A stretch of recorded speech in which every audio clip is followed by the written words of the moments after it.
आप सभी का हार्दिक अभिनंदन। इस ई व्याख्यान में हम अल्पकालीन उत्पादन फलन के अंतर्गत विविध अनुपातों के नियम के बारे में अध्ययन करेंगे और उत्पादन की 3 अवस्थाएं अल्पकाल में कौन कौन सी होती है उसके बारे में विस्तार से अध्ययन करेंगे। इससे पूर्व के ई व्याख्यान में हमने अल्पकालीन उत्पादन फलन के अंतर्गत औसत कुल उत्पत्ति, औसत उत्पत्ति और सीमांत उत्पत्ति के बारे में विस्तार से अध्ययन किया था, जिससे दो एक ई व्याख्यान को 2 टुकड़ों में बनाया था। यह ई व्याख्यान पूरी तरह से विविध अनुपातों के नियम से संबंधित है। अल्पकालीन उत्पादन फलन को उत्पत्ति के नियम भी कहा जाता है, तो विविध अनुपातों का नियम भी कहा जाता है। इसके अनेक नियम, अनेक नाम हैं, जिसे हम यूँ कह सकते हैं: परिवर्तनशील अनुपातों का नियम, परिवर्तनशील साधनों के अनुपातों का नियम, विविध अनुपातों का नियम, उत्पादन की 3 अवस्थाएं, उत्पत्ति के नियम, साधनों का प्रतिफल, ये सब इसी के नाम है, यानी अल्पकालीन उत्पादन फलन का नाम है। अल्पकालीन उत्पादन फलन, जैसा कि इससे पूर्व के व्याख्यान में मैंने बताया था कि अल्पकाल वह अवधि होती है जिसमें कुछ साधन स्थिर हो जाते हैं या स्थिर रह जाते हैं और बाकी साधन परिवर्तनशील होते हैं। अर्थात अल्पकाल में 2 प्रकार के साधन होते हैं, एक स्थिर और दूसरे परिवर्तनशील साधन। अब परिवर्तनशील साधनों में मुख्य रूप से श्रम की इकाइयों को गिना जाता है, इसके अलावा भी हो सकते हैं। और जो स्थिर साधन है उसमें भूमि या भवन हो सकता है, या उसका किराया हो सकता है, या बीमा है, बड़ा किया है तो बीमे का प्रीमियम हो सकता है, यदि मशीन खरीदी तो मशीन हो सकती है। इस तरह के जो साधन है वो स्थिर साधन कहलाते हैं। जैसे मान लेते हैं गेहूं का उत्पादन करना है तो एक खेत का टुकड़ा, तो वो खेत का टुकड़ा उस 3 महीने के लिए, यानी उसके लिए वो 3 महीना, यदि फसल 3 महीने में पक के तैयार होती है तो 3 महीने उस जमीन का जो हिस्सा है, वो टुकड़ा है या खंड है, वह 3 महीने के लिए स्थिर हो गया, वो स्थिर साधन के रूप में हो गया। और इसी तरह से यदि इसके ऊपर और कुछ इस तरह का लगाया है साधन, तो वो फिर स्थायी रूप से उत्पादन हो न हो वह फिक्स हो जाता है, उसका खर्चा उत्पादक को उठाना ही पड़ता है। इस तरह के साधन स्थिर साधन होते हैं। और स्थिर साधनों के साथ में जब परिवर्तनशील साधनों को मिलाया जाता है तो उत्पादन की भिन्न भिन्न अवस्थाएं प्राप्त होती है। आखिरकार इवेंचुअली,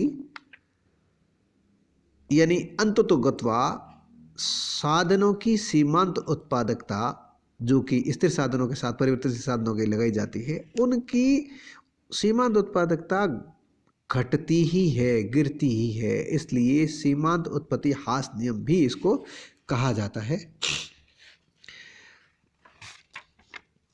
और चूंकि ये साधन जो परिवर्तनशील साधन है, उन स्थिर साधनों के साथ जब उनको मिलाया जाता है तो उत्पत्ति की मात्राएं प्राप्त होती है, इसलिए इसे साधनों का प्रतिफल कहा जाता है।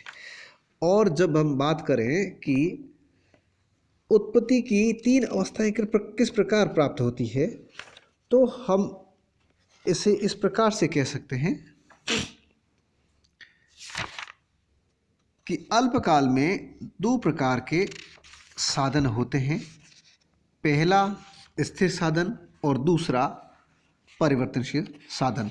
जब स्थिर साधनों के साथ में परिवर्तनशील साधनों को मिलाया जाता है तो उत्पत्ति पहले तेज गति से बढ़ती है, फिर स्थिर अवस्था में बढ़ती है और फिर एक बिंदु पर जाकर चरम बिंदु पर पहुंच जाती है, और चरम बिंदु के बाद में पुनः कुल उत्पत्ति नीचे की ओर गिरने लगती है, जिसका मूल कारण परिवर्तनशील साधनों की सीमांत उत्पादकता होती है। और यह स्थिर साधनों के साथ में मिलने पर भिन्न भिन्न अवस्थाएं पैदा करती है। आरंभिक अवस्था में स्थिर साधनों के साथ परिवर्तनशील साधनों की इकाइयां बढ़ाने पर स्थिर साधनों की क्षमता का उपयोग होने लगता है, जिसके कारण उत्पादन बढ़ने लगता है। इसलिए परिवर्तनशील साधन की एक अतिरिक्त इकाई लगाने से स्थिर साधन का अनुकूलतम प्रयोग होने लगता है या उस दिशा में आगे बढ़ा जाता है। यही कारण होता है कि उस अतिरिक्त इकाई के बाद कुल उत्पादन में प्रथम इकाई की तुलना में अधिक वृद्धि होती है, जैसा कि आपको यहाँ पे दिखाई दे रहा है।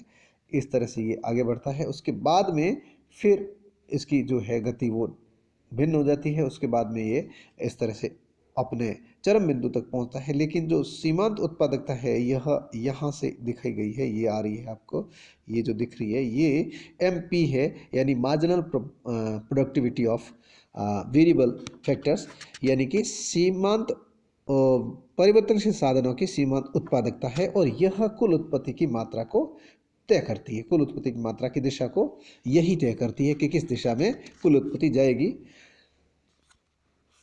उसके बाद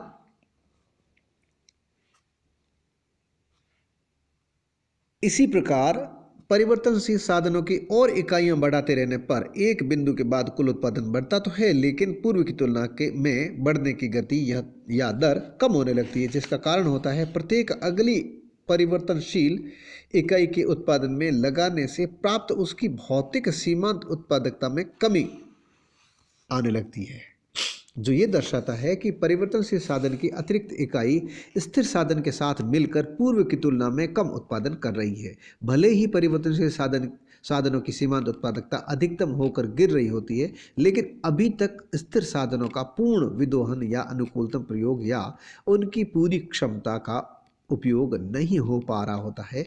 अभी और परिवर्तनशील साधनों लगाने की आवश्यकता होती है, तथा ऐसा तब तक किया जा सकता है जब तक कि परिवर्तनशील साधनों की सीमांत उत्पादकता शून्य नहीं हो जाती है। जिस बिंदु पर परिवर्तनशील साधनों की सीमांत उत्पादकता शून्य होती है, उसी बिंदु पर, जैसे यहाँ देखिए, उसी बिंदु पर कुल उत्पत्ति अधिकतम बिंदु पर होती है, जिसका अर्थ ये होता है कि स्थिर साधनों की क्षमता का भरपूर उपयोग किया जा चुका है। और अब यदि और परिवर्तनशील साधनों की इकाइयां लगाई जाएगी तो ये स्थिर साधनों की उत्पादन क्षमता के बाहर होगी, अथवा परिवर्तनशील साधनों की इकाइयां अधिक होने से उत्पादन प्रक्रिया में अवरोध पैदा करेगी या एक दूसरे के क्लैश करना शुरू करेगी। और यही कारण होता है कि उत्पत्ति की मात्रा में कमी आने लगती है और MP यानी सीमांत उत्पादकता जो अभी तक धनात्मक थी, शून्य के बाद में ऋणात्मक होने लग जाती है, यानी कि शून्य से भी नीचे चली जाती है, ऋणात्मक होने लग जाती है। इसका मतलब ये होता है कि उत्पादन के लिए जो परिवर्तन स्थिर साधनों के साथ में, स्थिर साधन तो स्थिर हो गए इसलिए स्थिर उनको तो घटाया बढ़ाया नहीं जा सकता, लेकिन जो परिवर्तनशील साधन है उनके मात्रा को जब बढ़ा रहे होते हैं, तो अब यदि और बढ़ाया जाता है तो इसका मतलब ये होगा कि उसको जो पे किया जाता है उससे भी कम उत्पादन वो करके दे रहा है। तो ऐसी स्थिति जब भी बनती है तो कोई भी उत्पादक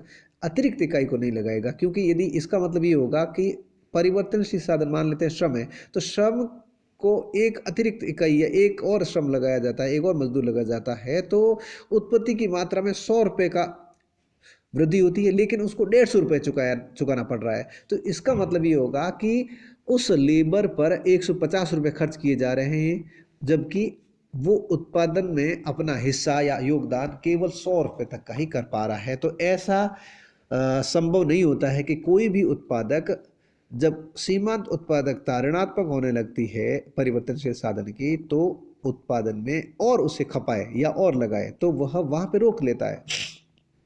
यदि हम देखें तो जो सीमांत उत्पादकता शून्य जहाँ पर है, यह ऐसा बिंदु होता है जहाँ पर कुल उत्पत्ति की मात्रा तो अधिकतम होती है, साथ में स्थिर साधनों का भरपूर या चरमतम अनुकूलतम उपयोग हो चुका होता है। इसलिए यहाँ तक तो उत्पादन की मात्रा को बढ़ाया जाना चाहिए, ऐसा कहा जाता है। और इस तरह से आप देखिए कि ये जो उत्पादन की 3 अवस्थाएं प्राप्त हुई है वो इस तरह से है। पहली अवस्था तो वो है जहाँ पर सीमांत उत्पादकता पहले बढ़ रही होती है। इस बढ़ने का कारण मैं एक बार फिर से बता देता हूँ कि मान लेते हैं एक भूमि का टुकड़ा है और ये स्थिर साधन के रूप में लग गया। अब इसके ऊपर एक लेबर लगाया जाता है तो एक लेबर बहुत ज़्यादा उत्पादन नहीं कर दे पा रहा है। यदि कोई मशीन है और उसमें 100 जनों की कैपेसिटी है तो एक मजदूर उस मशीन के ऊपर कोई उत्पादन करके या ढंग से नहीं दिखा रहा, ढंग से नहीं कर पाएगा, क्योंकि इधर भागेगा उधर भागेगा, काम वो कुछ भी नहीं कर पाएगा। उत्पादन तो होगा लेकिन बहुत न्यूनतम। तो इसलिए यदि एक और इकाई बढ़ाई जाती है तो पहले जो एक आदमी कर रहा था उसकी तुलना में डबल से और अधिक होगा, क्योंकि एक से दो जो मिलकर कार्य करेंगे तो स्थिर साधनों का थोड़ा पहले की तुलना में अधिक उपयोग हो रहा होता है इसलिए। और तीसरी इकाई लगाएंगे तो और 3 साधन मिलकर स्थिर साधनों का उपयोग करने में और ज़्यादा सक्षम होंगे, एक और दो की बजाय। और फिर चार लगाएंगे तो और चार साधन मिलकर पहले की तुलना में स्थिर साधनों के साथ मिलकर अधिक उत्पादन करेंगे। लेकिन एक समय बाद में जब स्थिर साधनों का उपयोग चरमतम बिंदु की ओर बढ़ रहा होता है तो जो अतिरिक्त श्रम की इकाई लगाई जाती है तो जैसे पहले बढ़ रही होती है, पहले सीमांत उत्पादकता उनकी बढ़ रही होती है तो एक बिंदु के बाद में वह रुक जाती है और उसके बाद में गिरने लगती है। लेकिन यहाँ ये ध्यान रखने वाली बात है कि यदि सीमांत उत्पादकता पहले बढ़कर यदि गिर भी रही है लेकिन औसत उत्पादकता से अधिक है तो इसका मतलब हो कहा कि उत्पत्ति अभी भी अपने चरम बिंदु की साइड में जा रही है और उत्पादन जारी रखना चाहिए। और जब औसत उत्पादन और सीमांत उत्पादन दोनों एक दूसरे को काटते हैं या एक दूसरे के बराबर होते हैं, वही बिंदु पहली स्थिति का अंतिम बिंदु होता है। अर्थात उत्पादन की पहली अवस्था वहां समाप्त होती है जहां पर AP is equal to MP होता है। अब इससे पहले MP AP से ऊपर रहते हुए बढ़ भी रहा है, गिर भी रहा है, लेकिन फिर भी इससे ऊपर होता है तो ये पहली स्थिति होती है। और दूसरी स्थिति यहीं से प्रारंभ हो जाती है और इस स्थिति के अंतर्गत जहां पर AP और MP दोनों बराबर होते हैं यहां से आरंभ होती है और धीरे धीरे आगे बढ़ती है, जहां पर अभी तक AP बढ़ रहा होता है लेकिन इस बिंदु के बाद में दूसरी अवस्था में AP गिर रहा होता है और MP भी गिर रहा होता है। लेकिन दोनों ही धनात्मक होते हैं, चूंकि AP तो बाद में भी धनात्मक होता है लेकिन MP शून्य के बाद में गिरने लग जाता है तीसरी अवस्था के बाद में। तो दूसरी अवस्था में AP और MP दोनों ही गिर रहे होते हैं, यानी दोनों डाउनवर्ड हो रहे होते हैं, लेकिन दोनों धनात्मक होते हैं। इसका मतलब ये है कि कुल उत्पत्ति में ये वृद्धि कर रहे हैं। यद्यपि कुल उत्पत्ति जिस प्रकार पहले बढ़ रही थी उस अनुपात में नहीं बढ़ रही है, लेकिन फिर भी कुल उत्पत्ति बढ़ रही है। और कुल उत्पत्ति बढ़ रही है, साथ में परिवर्तनशील साधन मिलकर स्थिर साधनों का चरम बिंदु की तरफ उपयोग ले जा रहे हैं। अभी तक स्थिर साधनों का अनुकूलतम उपयोग नहीं हो पाया है, पूर्ण विदोन नहीं हो पाया है, इसलिए उत्पादन जारी रखना चाहिए। और एक बिंदु ऐसा आता है जहां पर परिवर्तनशील साधनों की सीमांत उत्पादकता शून्य हो जाती है। इसका अर्थ ये होता है कि इस बिंदु पर जो स्थिर साधन है उनका भरपूर उपयोग हो चुका है, अनुकूलतम उपयोग हो चुका है। और अब यदि और परिवर्तनशील साधन लगाए जाएंगे तो वो या तो एक दूसरे का क्लैश करेंगे या वो जो मशीनें लगा रखी है या स्थिर साधन है उसके अनुपात से अधिक होगा, जो कि उत्पादन में अवरोध पैदा करेगा। और यही कारण है कि इसके बाद सीमांत उत्पादकता परिवर्तनशील साधनों की माइनस यानी नेगेटिव होने लगती है और हो जाती है। तो जहां पर MP शून्य होती है वहां पर स्थिर साधनों का अधिकतम उपयोग हो रहा होता है और कुल उत्पत्ति कहाँ होती है? कुल उत्पत्ति अपने अधिकतम या चरम बिंदु पर होती है।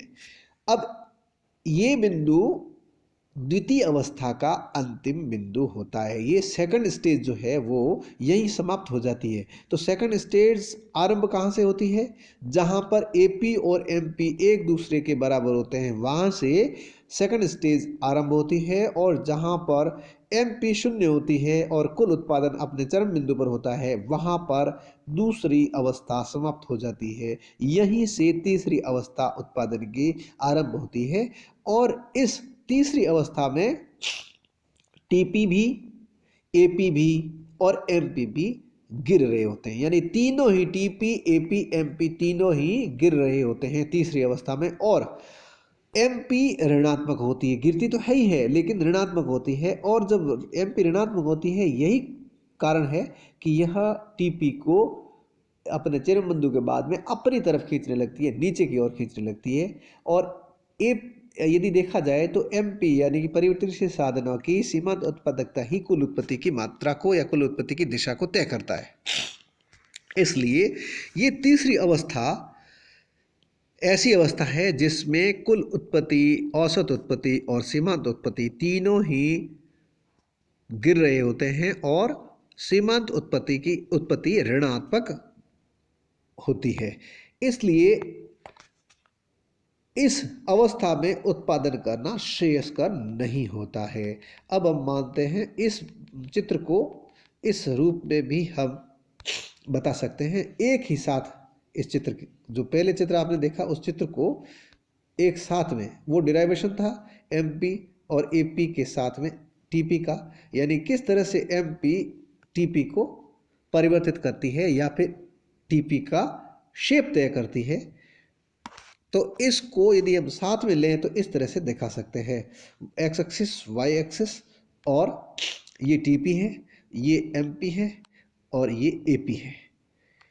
इसके अंतर्गत जो पहली अवस्था है वो यहाँ समाप्त हो जाती है, यानी यहाँ से लेकर शून्य से लेकर यहाँ तक जो है वो प्रथम अवस्था है।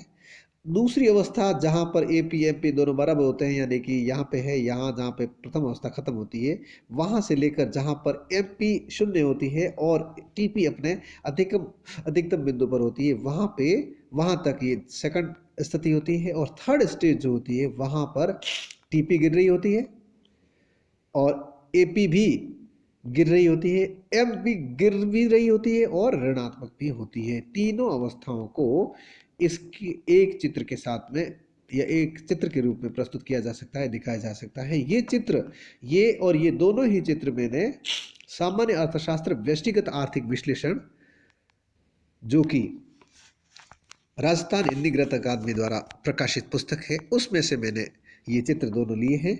और एक और टेबल आपके सामने रखता हूं, और ये जो टेबल है वह भी इसी पुस्तक में से लिया है। इस टेबल के माध्यम से भी उत्पादन की तीन अवस्थाओं को दिखाया गया है और विविध अनुपातों के नियम के अंतर्गत, यानी परिवर्तनशील साधनों के अनुपातों के नियम को तीन अवस्थाओं में दिखाया गया है। स्थिर साधन को यहाँ पे लिया गया है, यानी स्थिर साधन यहाँ पे भूमि का एक टुकड़ा है जो कि 10 हेक्टेयर है या 5 हेक्टेयर है, जो भी है वो, लेकिन एक है और वो फिक्स हो जाता है। और उसके बाद उसके साथ में परिवर्तनशील साधनों की इकाइयाँ लगाई जाती है। तो भूमि के एक टुकड़ा जो है स्थिर है, उसके साथ में पहले जब लेबर की एक इकाई लगाई जाती है तो उससे प्राप्त कुल उत्पत्ति 6 होती है। जिससे हम सीमांत उत्पत्ति ज्ञात करना चाहें तो इससे पूर्व 0 है, इस कारण से 6 का 6 रहेगा। और औसत उत्पत्ति भी 6 रहेगी, क्योंकि 6 में 1 का भाग दिया तो 6 आया, इस कारण से। और दूसरी जो है जो बिंदु है उसमें स्थिर साधनों की मात्रा तो वही है, लेकिन परिवर्तनशील साधनों की इकाइयों में परिवर्तन हो रहा है। तो परिवर्तनशील साधन की इकाई पहले 1 थी लेकिन अब 2 कर दी, जिससे उत्पत्ति की मात्रा 6 से बढ़कर 14 हो गई। अर्थात 6 से 14 यानी कि 7 का 8 का अंतर आ गया है। तो 8 यहाँ पे सीमांत उत्पत्ति की मात्रा कहलाएगी। और जब हम 14 में 2 का भाग देंगे, यानी कुल उत्पत्ति में परिवर्तनशील साधनों का भाग देंगे, तो हमें औसत उत्पत्ति प्राप्त हो जाएगी, 7 प्राप्त होगी। इसी तरह से हम आगे बढ़ेंगे तो 3 इकाइयाँ जब मिलाई जाती है स्थिर साधन के साथ में तो 24 इकाइयाँ उत्पत्ति की कुल प्राप्त होती है, जिसमें 10 14 से 24 होगी, इसका मतलब है 10 सीमांत उत्पत्ति है और 8 24 में 3 का भाग दिया तो 8 औसत उत्पत्ति है। इसी तरह से हम आगे बढ़ते हैं तो जो कुल उत्पत्ति की दिशा है उसको हम देखकर और औसत सीमांत उत्पत्ति की मात्रा के आधार पर इन 3 अवस्थाओं को निर्धारित कर सकते हैं। 6, 14 और 24 ये है पहले बढ़ती हुई दर से हैं, यानी कि 6, 8 और 10 ये है स्थिति सीमांत उत्पत्ति की। अर्थात यह इस स्थिति तक फर्स्ट स्टेज है। और फर्स्ट स्टेज कहाँ खत्म होती है? जहाँ पर औसत उत्पत्ति और सीमांत उत्पत्ति दोनों बराबर हो जाती है। यह इस बिंदु पर, यानी 4 इकाइयाँ जहाँ लगाई जा रही है, यहाँ पे दूसरी इकाई आरंभ होती है, पहली इकाई समाप्त हो जाती है। 8 औसत उत्पत्ति भी है और सीमांत उत्पत्ति भी 8 है। तो यहाँ सेकंड स्टेज आरंभ होती है। सेकंड स्टेज खत्म कहाँ पर होती है? जहाँ पर सीमांत उत्पत्ति 0 होती है, वहाँ पर तीसरी अवस्था आरंभ हो जाती है। इसलिए इस बिंदु से लेकर यहाँ तक सेकंड स्थिति है। उसके बाद में सीमांत उत्पत्ति माइनस में ऋणात्मक हो जाती है, तो ये तीसरी अवस्था घटती हुई अवस्था है।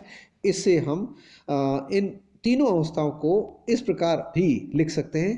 पहली अवस्था उत्पादन की बढ़ती अवस्था यानी इंक्रीजिंग रिटर्न्स टू फैक्टर्स है, दूसरी है कांस्टेंट रिटर्न्स टू फैक्टर और तीसरी है decreasing returns two factor.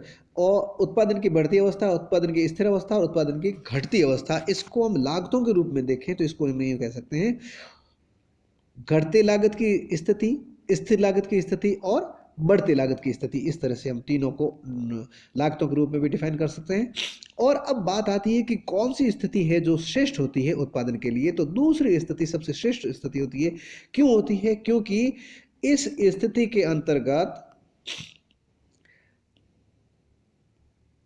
TP, AP, MP तीनों ही धनात्मक होते हैं। टीपी बढ़ रही होती है, भले ही एपी और एमपी गिर रही होती हैं, लेकिन एमपी गिरते हुए भी धनात्मक होती है, जिसका अर्थ ये होता है कि स्थिर साधनों का अभी तक भरपूर उपयोग नहीं हो पाया है। जब तक एमपी शून्य से ऊपर होती है, धनात्मक होती है, इसका मतलब है परिवर्तनशील साधनों के लगाने से स्थिर साधनों का चरम तक उपयोग अभी भी बाकी है। जब शून्य हो जाती है तो इसका मतलब ये होता है कि अब स्थिर साधनों का भरपूर उपयोग हो चुका है। इसके बाद यदि और परिवर्तनशील साधन इसके साथ लगाए जाएंगे तो उत्पत्ति की मात्रा गिरने लग जाएगी। इसलिए सेकंड स्थिति जो है वो बेस्ट होगी। फर्स्ट में इसलिए कोई उत्पादक नहीं रुकना चाहेगा क्योंकि अभी तक स्थिर साधनों का भरपूर उपयोग नहीं हो पाया है।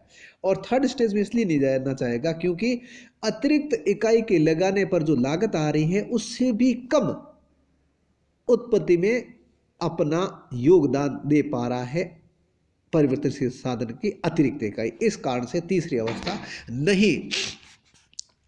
अवस्था को नहीं अपनाया जाता है। धन्यवाद।